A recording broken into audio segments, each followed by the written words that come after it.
guys, it's Colin with Mandrino Motorsports. So for this week's video, it's something I'm really excited about and something I've been planning for a long time.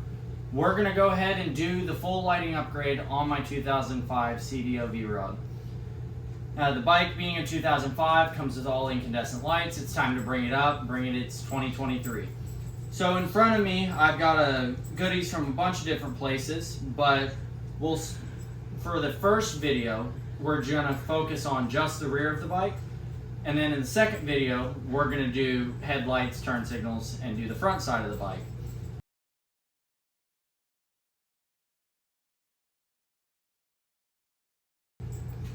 With that being said, I'll go ahead and walk you through the stuff that we're going to install for today's video. So first and foremost, the brand I decided to go with is Hogworks. They're pretty known in the Harley and Indian area for their lights. So I actually have a set of bullet turn signals for the rears. This is actually from their Halo line. In conjunction with that, I also found this headlight off of Amazon. I'll include the link. It's all LED as well. And I'm really excited to be able to do some of this stuff with Hogworks because overall, I'm very impressed with the packaging. I think it's super neat. They included a couple goodies, like this 10mm socket.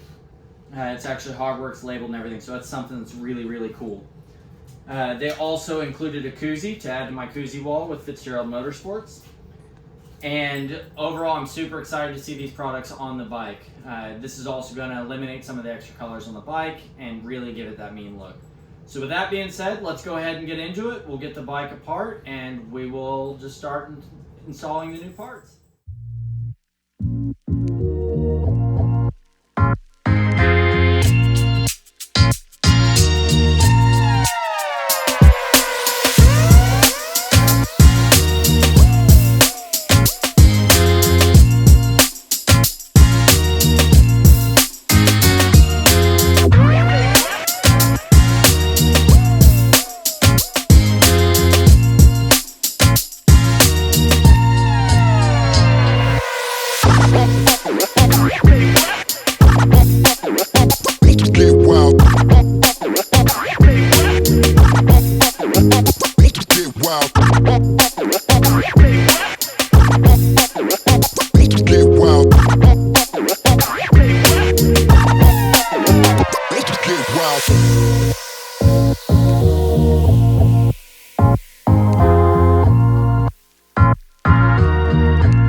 As you can see, a couple things were done off camera.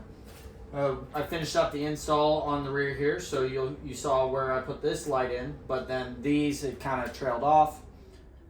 And so I actually had to go through a whole process of ordering the correct lights through Hogworks. So I assume Hogworks doesn't see these bikes as often anymore. A lot of people don't. So most likely what had happened was the assumption was the front bulbs were the same as the rear. They're not. They could be on different Vrod models, but mine specifically doing a 2005. It's got a different kind of bulb that you would see in older vehicles.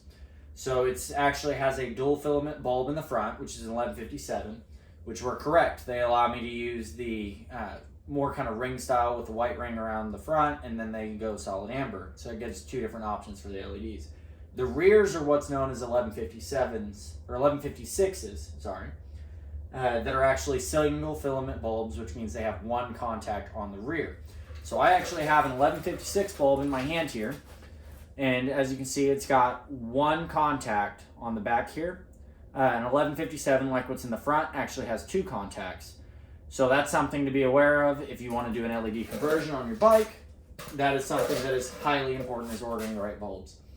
To Hogworks' credit, they were super quick in a response. Y'all know from my previous video with WeatherTech, something that's really important to me is the promptness and the customer service side of that business. If you have a great product, but your customer service is lacking, and it makes you harder to deal with, then I tend to veer away from that kind of company. Hogworks was fantastic. Less than 30 minutes later, they emailed me back, told me, hey, no problem. Send back the load equalizer, which does not fit my bike. Again, there's some fitment things depending on the year of Vrod. This one happens to be one of those extreme cases, which we will actually get more to toward the end of this video, and then whenever we revisit this will end up being a part 2. So I spoke with them. They sent me out the 1156s for the rear, refunded me for the other one, no problem. It was a no hassle deal. Honestly, I can't speak highly enough of them. I really appreciated what they did. So that being said, we ended up getting these smoked lights on here, which weren't an option previously because most incandescents are not colored or are colored, but typically a red incandescent isn't a common thing. That's why you see when people break their tail light, they just tape it with red tape to make them legal. So originally the bike had red on both of these and this. Now that's black. It's a much cleaner look. This smoked lens, much like the factory one that was on the front of my bike. Now the rear matches, and we've got matching smokes front and rear. Overall, super stoked about it. Super easy install. Changing a bulb. It's literally one flathead screwdriver, pop, twist, take your bolt out, easy peasy, no mess. So I'll actually turn them on here for you now so you can see them. Overall, much brighter, much better look. It really adds something to the back of the bike, cleans it up. Here's the turn signal, and this is why we're going to end up doing this in a part 2. The bike flashes fine for the first couple flashes and then goes into a hyper flash. So the way that turn signals work is they are based off resistance. This is why a load equalizer module is important. It's essentially just a variable resistor that allows it to reach a certain resistance that allows it to flash at the proper speed. Whenever your turn signal starts blinking fast in your car, you know, hey, it's time for a new bulb.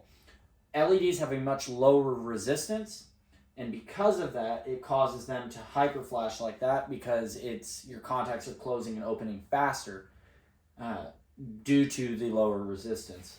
So unfortunately for me, the left and the right do the same thing. So that is something that I'm going to address in a future video and actually going to go over for people that don't have common things like this. There is a way around it and a way to fix that. So we can actually move to the front. Sorry for the messy garage. We actually have the LED headlights now, which that ended up being just bulbs. And then these halo makers in the front. They're probably not going to show up well on camera, but it is a white ring around the outside. And then when you go to turn signal, it causes the whole thing to flash. And there's that hyper flash again. But you can actually see my bike when I purchased it had these LED mirrors. Overall, I really was bothered by the fact that they didn't flash at the same time. Now, because of the LEDs, they do flash at the same time. So overall, a big improvement. I highly recommend going to LED. All right, and that being said, that's it for this video. Like I said, this is part 1 of part 2, or 2 parts. So I'll actually have a part 2 where I go into more in depth of how these LEDs work, and why the hyper flash happens, how to correct it without buying a super expensive module, how to do that math. It's going to be a much more technical video, something that I don't do very frequently. But I figure if it helps one person out there, it is worth the time. So just to recap, LEDs, great things. Really modernizes the bike, brings it up, goes for that OEM plus. A lot of nice new vehicles come with LED lighting. Your vehicle home shouldn't be an exception. If you want to do LEDs, do LEDs. Typically they're pretty affordable and they make a big difference. All in on LEDs on this before fixing the hyper flashing.